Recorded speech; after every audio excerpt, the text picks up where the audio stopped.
Fala pessoal, vamos falar hoje sobre honorários advocatícios, mas nós vamos falar sobre como ele vai cair na sua prova e não é como você vai cobrar eles, não vai confundir as coisas. Aqui no nosso canal nós fazemos aulas sobre conteúdos jurídicos que vão cair no seu concurso. Isso porque eu me chamo Gabriel, sou advogado e hoje eu estou em preparação para concurso de promotor e juiz de direito. E aí a partir dos meus resumos eu venho criando essas aulas para trazer um conteúdo aqui no YouTube, beleza? Então vamos falar sobre honorários advocatícios e sim, isso cai na prova, principalmente de juiz, né? Se tratando aí dos advogados. Já os honorários periciais também costumam cair na prova do Ministério Público, mas aí é outro assunto, nós conversamos numa próxima aula, ok? Só lembrando que a nossa aula aqui, ela não tem uma ordem, né, a ser seguida. Eu sigo o meu cronograma específico de estudos e a partir do meu cronograma eu vou elaborando as aulas, os resumos para trazer aqui para vocês, ok? Então hoje nós vamos falar dos honorários aí. Deixa eu minimizar minha tela para a gente começar. E aqui o nosso conteúdo. Pessoal, aqui o nosso vídeo ele é bruto, não tem edição, não vou ficar perdendo tempo editando o vídeo. A aula é corrida e assim nós vamos, né, trazendo um conteúdo para vocês aqui, ok? Então vamos falar sobre honorários advocatícios, começando aí pela introdução. Aliás, para quem não sabe, eu sempre faço com o uso de doutrinas. Então, eu pego a doutrina, leio ela, resumo ela e trago conteúdo para vocês, ok? Então, sem enrolação, já enrolamos demais, vamos começar com a aula. Começando aqui, lógico, pela introdução, né? Que os honorários advocatícios é justamente a remuneração devida, né, aos advogados pelos serviços jurídicos prestados ali, né? E eles servem tanto na modalidade consultiva quanto a processual, tá? E aí nós vamos ter os honorários, né, contratuais e os sucumbenciais, certo? Como já decidiu o STJ, os honorários advocatícios eles possuem natureza alimentar, ok? É uma condição aí que já foi julgada e ele possui os mesmos privilégios oriundos da legislação do trabalho, tá? Nos termos do artigo 85, parágrafo 14 do CPC, ok? Vamos falar aqui da jurisprudência, da sucumbência e da causalidade, né? Os honorários de sucumbência são justamente aqueles em que o advogado do vencedor do processo tem direito de receber da parte perdedora, da parte sucumbente, né? E é possível também a condenação da parte vencedora aos honorários de sucumbência, né? Isso porque existe, né, o fenômeno da sucumbência recíproca, né? Às vezes, se ela for vencedora numa parte maior do processo, mas não dos seus pedidos na íntegra, ela pode ser sucumbente a uma parte dos seus pedidos e a partir daí o juiz fixar honorários de sucumbência em desfavor da parte vencedora do processo. Então, isso realmente acontece, ok? Na prática, acontece sim. É jurisprudência, né, do STJ. Nos embargos de terceiro, serão fixados com base no princípio da causalidade, arcando com os honorários o embargante quando este não atualizou os dados cadastrais do bem constrito judicialmente, né? Já na execução fiscal, por exemplo, em caso de extinção por prescrição intercorrente, o exequente não deve ser condenado ao pagamento das verbas sucumbenciais caso a execução seja extinta por razão da insuficiência de bens do executado. O que isso quer dizer? Justamente aqui que responde o autor por ter dado causa ao processo e depois desistido dele ou renunciado ao direito material. Esse é o princípio da causalidade, né? Responde o réu por ter exigido do autor a propositura da ação e reconhecido seu pedido em juízo. Primeiro, voltando aqui para esse exemplo aqui da jurisprudência do STJ, pegando esse caso da execução fiscal aqui, né, vamos supor que a Fazenda Pública ajuizou uma execução fiscal contra o indivíduo J. E o J, ele não tinha bens no seu nome, não tinha dinheiro em conta, não tinha imóveis, não tinha carro, moto, nada, não tinha nada. Era insolvente e não tinha como pagar. E ele, né, tinha um parente advogado, por exemplo, que entrou com a ação, não cobrou nada para ele. E essa execução ela foi extinta por prescrição intercorrente, porque como a fazenda não achou nada no nome, o processo prescreveu e a execução foi extinta. Por que esse advogado não vai ter direito aos honorários sucumbenciais? Porque o STJ considera que ele não teve trabalho jurídico, né? E outra, também considera que a fazenda ela não perdeu o processo. Ela ganhou, né, no mérito, ela tinha razão, só que ela não conseguiu apenas receber a sua verba. E aí não existe sucumbência quando você não perde o processo, vamos dizer assim, né? Então, se não houve uma derrota ali, vamos dizer, processual, a parte da fazenda não era sucumbente e por isso não foram devidos os honorários de sucumbência. Basicamente é isso. Se vocês entenderam, se eu conseguir me fazer entender, é basicamente isso. Então, voltando para o princípio da causalidade, né? No qual responde o autor por ter dado causa ao processo, depois desistido dele, por exemplo, ou renunciado do direito material. Né? Se a renúncia ao processo acontecer após os atos que caracterizarem o trabalho do advogado, será devido honorários advocatícios. Né? E além disso, se o réu reconhecer a procedência do pedido e simultaneamente cumprir integralmente a prestação reconhecida, aqui o Código de Processo Civil ele deu um benefício para o réu, né, que agiu aí com uma boa-fé objetiva do processo, de cooperação, dever de cooperação e tal, que ele, de fato, estou errado, vou pagar, cumpriu com a prestação reconhecida, os honorários serão devidos pela metade, de acordo com o artigo 90, parágrafo 4º do CPC. Então aqui é o benefício que o CPC trouxe para o réu que assume que deve e paga o que deve, né, ainda que em fase fase judicial, mas assume e paga, e ele vai ter um benefício de pagar os honorários sucumbenciais pela metade dessa forma, ok? Do cabimento agora, né, passando para o nosso capítulo 3 aqui, do cabimento da condenação e honorários advocatícios. Quando é que cabe a condenação e honorários advocatícios? As regras estão lá no artigo 85 do CPC, tá? Vamos ler o artigo aqui. A sentença condenará o vencido a pagar honorários ao advogado do vencedor. Parágrafo 1º.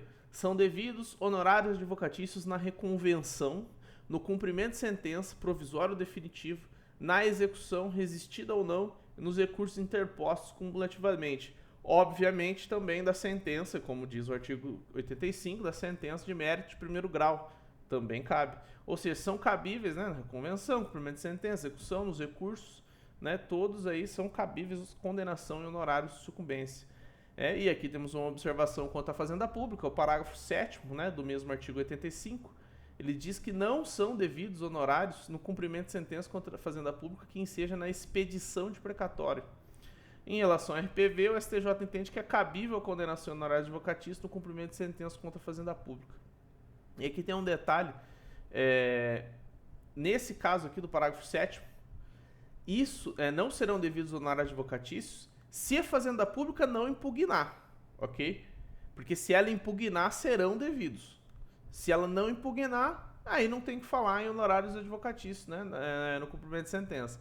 Se ela impugnar o cálculo, aí condena normal, ok? Honorários sucumbenciais recursais. Isso aqui é um tema que exige uma certa aí, atenção, por quê? Sim, o juiz pode fixar o honorário sucumbencial a partir do recurso. Isso acontece na prática também. E no caso dos recursos, o CPC ele traz uma regra que majora os honorários advocatícios fixados anteriormente, levando em conta o trabalho adicional em grau do recurso, e é uma regra justamente que ela remunera aí o trabalho que ainda está por vir e que por tal razão não poderia ser considerado pelo juiz da decisão recorrida. Ou seja, né, por exemplo, eu, advogado, ganhei uma ação para o meu cliente e nessa sentença de primeiro grau, né, a parte perdedora foi condenada a me pagar 10% do valor da causa de honorários advocatícios, né, sucumbenciais. E aí, essa parte, ela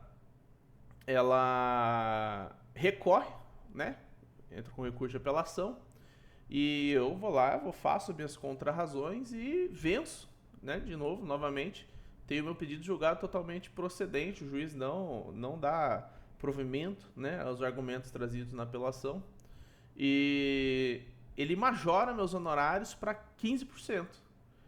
Por que ele majora meus honorários para 15%? Porque ele considera que eu trabalhei de novo, fiz mais um trabalho, trabalhei mais do que deveria, porque já tinha ganhado antes. E aí, e outra coisa, a sentença anterior de primeiro grau ela não poderia fixar esses honorários já majorados. Ela não pode prever que eu que a parte que recorreu, a parte que ingressou com a apelação, ela não pode prever que a parte vai recorrer, né? Isso é uma prerrogativa própria dela. É ela que tem que querer recorrer, não é o juízo que manda ela recorrer. Então é um direito dela. Se ela não exercer esse direito, vai dever apenas 10%. Se ela exercer direito e perder na segunda instância, vai pagar os honorários majorados. Então a sentença ela não pode prever isso aí. Quem vai, né, fixar esses honorários majorados é justamente os tribunais superiores, né? O tribunal é a segunda instância, se for para o STJ, né, também, e o STF. Então, assim, é um processo, né, que se chegar também nos tribunais superiores, convenhamos aqui que vai dar muito mais trabalho para o advogado, né? Às vezes você tem que fazer uma sustentação oral, você vai ter que entrar num mérito um pouco mais incisivo, vai ter que discutir validade de lei. Então, assim, o trabalho é muito maior do que você só ganhar a ação no primeiro grau ali, né? E aí eles consideram justamente isso na hora da aplicação dos honorários recursais, certo?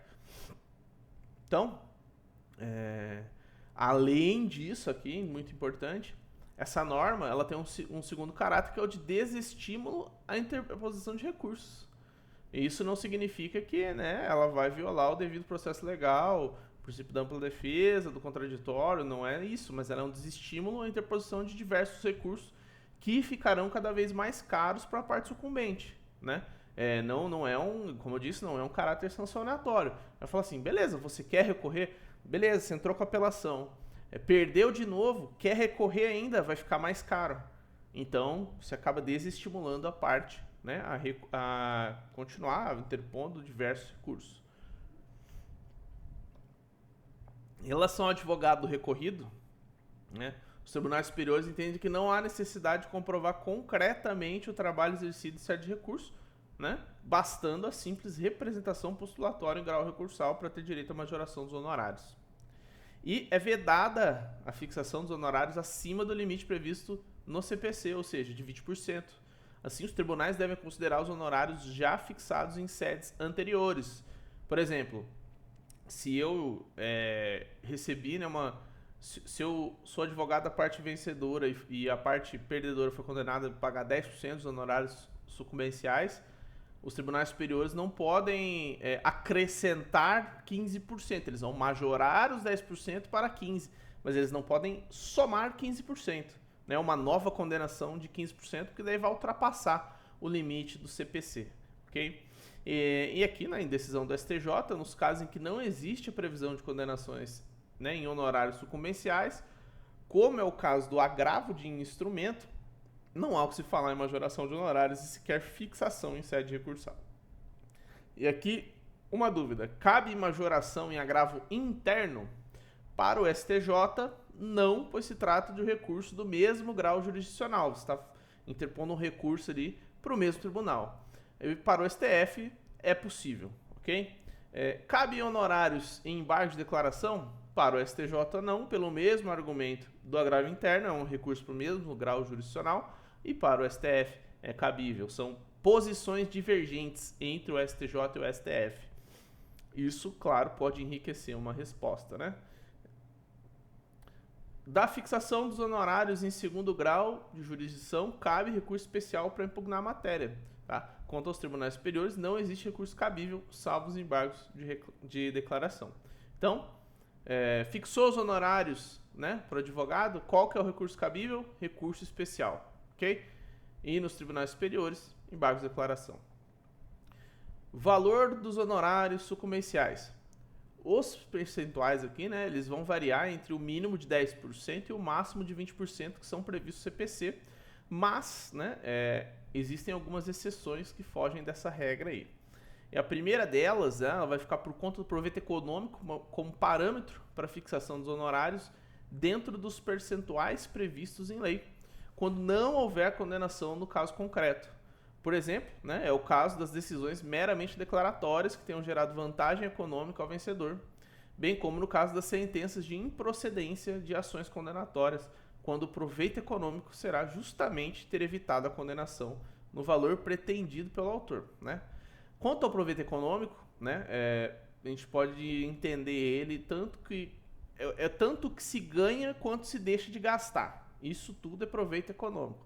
Então, por exemplo, Se eu ganhei uma ação lá de 100 mil reais de indenização, 100 mil reais de proveito econômico. Se o meu cliente estava devendo 1 milhão de reais e eu abaixei a dívida dele para 500 mil, ele teve 500 mil de proveito econômico. Ele deixou de gastar 500 mil. Então, entende-se dessa forma como proveito econômico. A segunda situação é a fixação dos honorários sucumbentes quando não há condenação ou proveito econômico obtido, né? Quando a fixação vai tomar por base o valor da causa. Então, é possível, né, nesse caso, a fixação dos honorários de forma equitativa quando o proveito econômico for inestimável ou o valor for irrisório ou muito baixo. Exemplo, condenação de indenização de R$1.000, e aí onde 10% seria R$100, não remunera nem a hora trabalhada pelo advogado. Isso já aconteceu comigo na prática, tá? Num processo que eu tive, que era uma ação declaratória, mas o valor da causa era mais de R$35 mil, e não tinha como ele me dar uma verba honorária, e aí ele me fixou uma verba honorária por equidade, de forma equitativa, certo? Através do valor da causa. E aconteceu comigo também, quando o valor da causa era R$1.000 e o juiz fixou uma condenação de honorários em 10%, né, sobre o valor da causa. E aí eu tive que recorrer, falando que não é assim. Quando o valor for irrisório muito baixo, o senhor tem que fixar os honorários de forma equitativa, e assim foi. Ele também, aí ele jogou meus honorários lá para cima, eu fiquei muito feliz com isso. Então, são situações que, de fato, acontecem na prática, e às vezes não é por maldade do juiz, tá? Às vezes ele não observa pela praxe ali do dia a dia, são muitos processos e acaba passando batido. Cabe ao advogado ir atrás, né? E colocar impetrar ali um recurso, né? Eu resolvi através dos embargos de declaração, tá? Então, foi muito tranquilo, inclusive, não teve muita discussão sobre isso. Eu coloquei os embargos lá e o juiz, né, depois que julgou, viu de fato, né, que deveria ser assim, e aumentou os meus honorários de forma equitativa. Quanto aos critérios para fixação dos honorários, o artigo 85, parágrafo 2º do CPC diz que será observado o grau de zelo do profissional, o lugar da prestação de serviço, a natureza e a importância da causa e o trabalho realizado pelo advogado e o tempo exigido para o seu serviço. São os critérios aí que vão fazer o juiz avaliar essa fixação por equidade. Aqui nós entramos numa situação bem específica, que é a condenação da fazenda pública em honorários, tá? O CPC 2015 ele trouxe essa fixação de percentuais específicos para a hipótese da fazenda pública, e é bom ter muita atenção, tá? Que nós vamos ter 5 percentuais diferentes, 5 formas de se arbitrar os honorários diferentes. Primeira, um mínimo de 10% e um máximo de 20% sobre o valor da condenação ou do proveito econômico obtido até 200 salários mínimos. O mínimo de 8% e o máximo de 10% sobre o valor da condenação ou do proveito econômico obtido acima de 200 salários mínimos até 2.000 salários mínimos. O mínimo de 5% e o máximo de 8% sobre o valor da condenação, proveito econômico obtido até me enrolei. O mínimo de 5%, o máximo de 8% sobre o valor da condenação ou do proveito econômico obtido acima de 2.000 salários mínimos até 20.000 salários mínimos. O mínimo de 3%, o máximo de 5% sobre o valor da condenação ou do proveito econômico obtido acima de 20.000 salários mínimos até 100.000 salários mínimos. Aí nós estamos chegando em valores astronômicos, né? O mínimo de 1% e o máximo de 3% sobre o valor da condenação do proveito econômico acima de 100 salários mínimos, certo? Não havendo condenação principal, não sendo possível mensurar o proveito econômico obtido, a condenação será sobre o valor atualizado da causa, ok?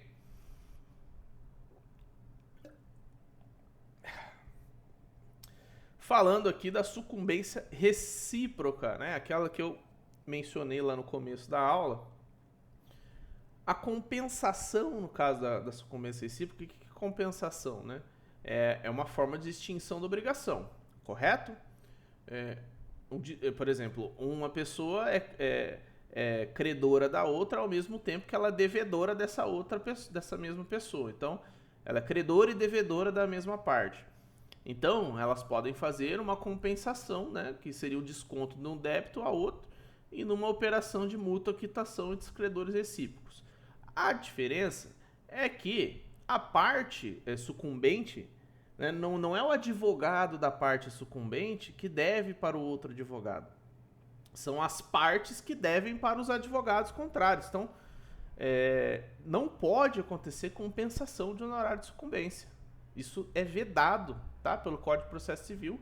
E aqui, inclusive, uma jurisprudência do STJ, os ônus sucumbenciais, né, eles devem ser distribuídos de modo proporcional ao grau de vitória de cada parte, a partir dos parâmetros de cálculos listados no artigo 85, parágrafo 2º do CPC, que é aqueles que a gente viu, o grau de zelo, o local, né, da atuação do profissional, né, o tempo despendido pelo trabalho, a partir disso que eles vão observar, que se mostram, né, compatíveis com o êxito obtido para cada um dos agentes litigantes.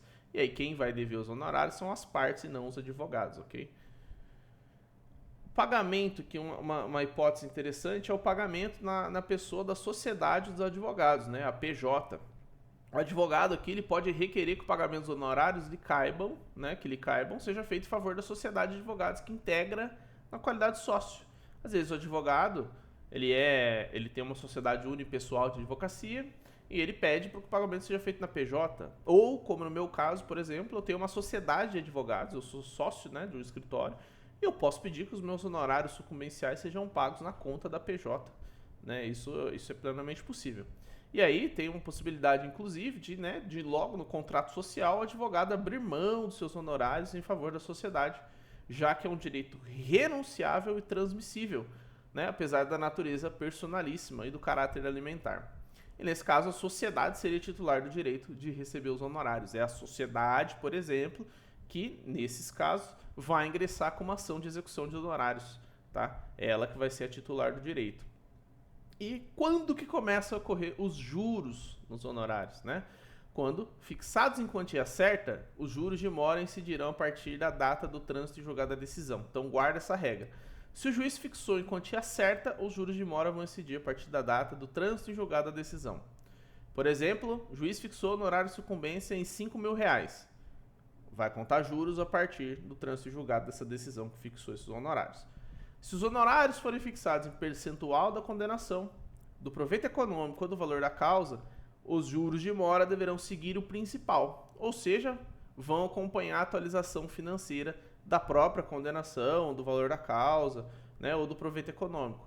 Então, lembra, né, daquele princípio, né, o princípio da gravitação jurídica, onde o acessório segue o principal. É aqui que os honorários fixados no percentual da condenação vão seguir também o princípio da gravitação jurídica. Ok? Então, é uma regrinha. Fixou em quantia certa, valor certo, a partir do trânsito julgado, começa a correr os juros de mora. Fixou em percentual da condenação, por exemplo, vai começar a seguir junto com a própria condenação. E quando há valor determinado quanto ao objeto da demanda, e sendo os honorários fixados em percentual sobre esse valor, o valor dos honorários é líquido, já que para sua determinação bastará mero cálculo aritmético. Por essa razão, né, o termo inicial dos juros é o trânsito julgado da decisão, a mesma lógica dos honorários fixados em quantia certa. Ok? Aqui temos a omissão da condenação em honorários advocatícios em sentença transitada em julgado. Prestar atenção nessa parte, que ela é muito importante, pode cair aí nas provas. Inclusive, eu já fiz alguns exercícios que caem esse tipo de pergunta aqui, ok? Principalmente no que tange essa questão aqui, ó, do que é essa decisão. Então, de acordo com a interpretação pacificada da questão, os honorários estão dentro dos chamados pedidos implícitos. Ou seja, não há necessidade de haver um pedido expresso nos honorários na inicial da contestação. Tá? E a mesma lógica também dos juros de correção monetária, são pedidos implícitos. Né? E a decisão que deixa de condenar a parte em honorários, ela é citra petita, ou seja, ela julgou menos do que foi pedido. Então precisaria julgar mais coisas. Por ser um pedido implícito, ele não tem necessidade de estar lá na petição inicial. Então ela é uma decisão citra petita. Não havendo condenação da parte sucumbente em honorários advocatícios, ela não estará implicitamente condenada a pagar qualquer valor, uma vez que não é possível executar essa decisão. Não existindo condenação, não há o que executar. Nulo executo sine lege, é aquela máxima, tá? Não existe uma condenação, não tem que ser executado. E a súmula 453 do STJ diz: os honorários sucumbenciais, quando omitidos em decisão transitada em julgado, não podem ser cobrados em execução ou em ação própria. Já o artigo 85, parágrafo 18 do CPC, né, veio para salvar os advogados aí, diz o seguinte: caso a decisão transitada em julgado seja omissa quanto ao direito, né, aos honorários e o seu valor, é cabível a ação autônoma para a definição da cobrança. Na prática, gente, se a decisão foi omissa quanto aos honorários, né, eu tomaria a decisão de entrar com embargo de declaração, justamente por questão de omissão, tá? Não julgou um pedido implícito. Legitimidade para impugnar e cobrar. Quem é que tem essa legitimidade? O titular dos honorários é o advogado, né? Ele é a parte legitimada para executar essa parte, né, que é a acessória da decisão. Não importa o nome que vai na petição. Por exemplo, o advogado ele peticiona com o nome do cliente, é muito comum, né? A verba honorária vai ser de titularidade dele da mesma forma. O que é da praxe? Executar, né, entrar com cumprimento de sentença com o valor da condenação junto com o valor dos honorários. Essa é a praxe, né, do dia a dia. E aí tanto faz, é válido também, não tem problema nenhum. Se cair na tua prova, você vai saber como lidar com isso. A execução ela pode ser feita, né, nos mesmos autos da ação de conhecimento, aqui tem um errinho, né, sendo a decisão judicial um título executivo judicial, né, que será executada por cumprimento de sentença, inclusive com todas as repercussões de aplicação de multa e honorário de 10% sobre o valor, nos termos do artigo 523, parágrafo 1º do Código de Processo Civil. Tá? Além disso, o entendimento da STJ é no sentido de que o legitimado ativo para executar a verba honorária é o advogado que estiver presente nos autos da execução. Presta atenção que isso pode acontecer, tá? Caso um outro advogado tenha atuado no processo e por isso faz jus a uma parcela dos honorários, ele vai ter que pleitear os seus direitos através de uma ação própria. Ele não vai poder executar a verba honorária nos mesmos autos da execução. Tá bom? Isso é uma situação prática que acontece corriqueiramente, né? E pode sim, eu acredito que é uma ótima questão de prova. Para impugnar a parte acessória da decisão que fixou os honorários, tanto a parte perdedora quanto o próprio advogado titular do título, né, bem como seu representado, são legitimados ativos. A parte perdedora pode recorrer arguindo pela diminuição da quantia fixada. A parte vencedora, e aí seria o advogado, o cliente, a chamada legitimidade concorrente disjuntiva, quando há mais de um legitimado e qualquer um deles pode isoladamente atuar em juízo, pode impugnar o pedido à majoração dos honorários. Então ele pode entrar, né, falando assim: ó, excelência, aqui ó, ficou muito baixa a fixação dos honorários. Gostaria que o senhor majorasse para justamente fazer jus ao meu trabalho, né? Por exemplo, aqui, ó, a sentença fixou honorário de 10% sobre o valor da causa e a causa era R$1.000, justamente o que aconteceu comigo. 10% de R$1.000, gente, é 100 conto. Não dá, né? E aí o advogado ele é legitimado para impugnar a decisão, e aqui pode ser feito através dos embargos de declaração, e requerer a fixação dos honorários por equidade, uma vez que se trata de valor irrisório. Inclusive, o recurso, né, isolado em nome do advogado, ele só vai fazer sentido, no caso, quando a parte que é representada por ele, ela é integralmente vencedora e não quer discutir os valores dos honorários. E aí ele sim pode entrar em nome próprio. Foi inclusive o que eu fiz, eu entrei em nome próprio com os embargos de declaração e deu tudo certo. O direito ao ressarcimento dos honorários contratuais. Existe previsão legal, artigo 389 do Código Civil, que prevê que o devedor das perdas e danos deverá arcar com os honorários advocatícios, já que o artigo 404 prevê que as perdas e danos deverão abranger as custas e honorários advocatícios. Essa é uma parte polêmica. Na prática, eu não atribuo, não jogo isso nas petições, eu não cobro a outra parte, né, porque aqui onde eu moro é nulo, quase não acontece. Ou seja, né, se alguém for devedor das perdas e danos, vai ter de ressarcir todo o prejuízo, incluindo o valor gasto com o advogado. Em tese é isso, tá, gente? Se cair na prova, vai cair desse jeito. ok? De acordo com o entendimento doutrinário e jurisprudencial, os honorários são justamente os contratuais, estabelecidos entre a parte e o seu advogado para que este atue em defesa dos seus interesses. Não é a mesma coisa que os honorários sucumbenciais, são os honorários, né, que a parte ela combinou com o seu advogado. Por exemplo, o advogado cobrou R$5.000 lá para entrar com a ação. Esses R$5.000 poderão ser ressarcidos pela parte perdedora do processo. Então aqui trata-se do princípio da restituição integral, que vem sendo aplicado pela doutrina e jurisprudência, melhor, pela jurisprudência atualmente. Segundo a STJ, se entrelaça com os princípios da equidade, da justiça e, consequentemente, com o princípio da dignidade da pessoa humana, tendo em vista que, minimizando-se os prejuízos efetivamente sofridos, evita-se o desequilíbrio econômico gerado pelo descumprimento da obrigação e protege-se a dignidade daquele que teve seu patrimônio lesado por um ato ilícito. Então, o que o STJ entende? X provocou, né, um dano para Y, e Y, para reparar esse dano, contratou um advogado e pagou uma quantia determinada. X vai ser condenado a pagar para Y tanto o valor que ele causou de prejuízo, quanto os honorários desse advogado que foi contratado para reaver esse prejuízo. Que esses honorários também farão parte do prejuízo, eles integrarão a esfera do patrimônio que foi lesado. É isso o que a lei diz, é isso que o STJ entende, é o princípio aí do ressarcimento integral, né? Temos aí da restituição integral.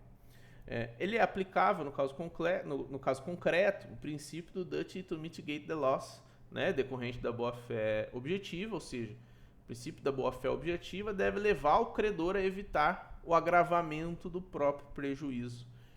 Isso serve para prevenir, por exemplo, o abuso na contratação, né?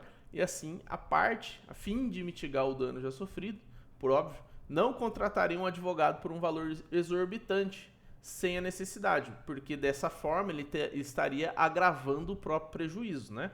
Se ela teve uma indenização, ela teve um prejuízo de R$10.000, ela vai lá e contrata um advogado por R$10.000, ela está agravando o próprio prejuízo, e aí existe essa vedação, né? Existe essa violação ao princípio da boa-fé objetiva, né?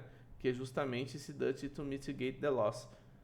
E assim o STJ decidiu que, havendo abuso na contratação, caberá ao tribunal fixar o valor reparatório para os honorários contratuais, com base nos valores atribuídos na tabela da OAB.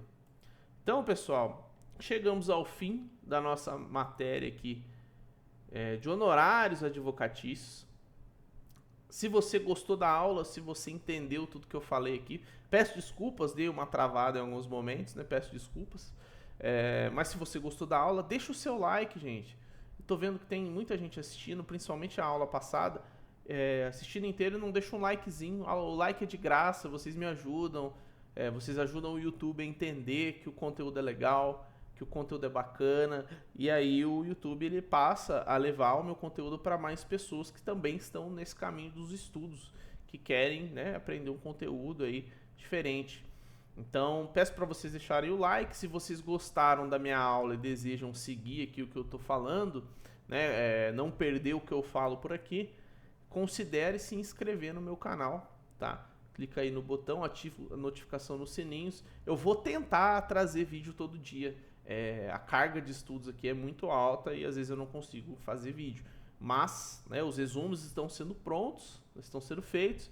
E a partir deles eu vou criando as aulas, tem alguns ainda para gravar, tá? Eu vou tentar trazer vídeo todo dia, às vezes vai ter mais de um vídeo por dia. Então, fiquem por aí, bons estudos para vocês, até o próximo vídeo.